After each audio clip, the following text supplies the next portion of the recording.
மண்ணு படும் மத்தவங்க கண்ணு படும் அந்த கதை இப்ப உள்ள சந்ததிங்க கேட்க வேணும்.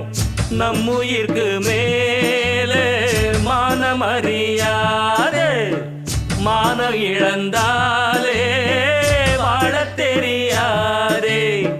பெருசெல்லாம் சொன்னாங்க, சொன்னபடி நின்னாங்க, குணத்தா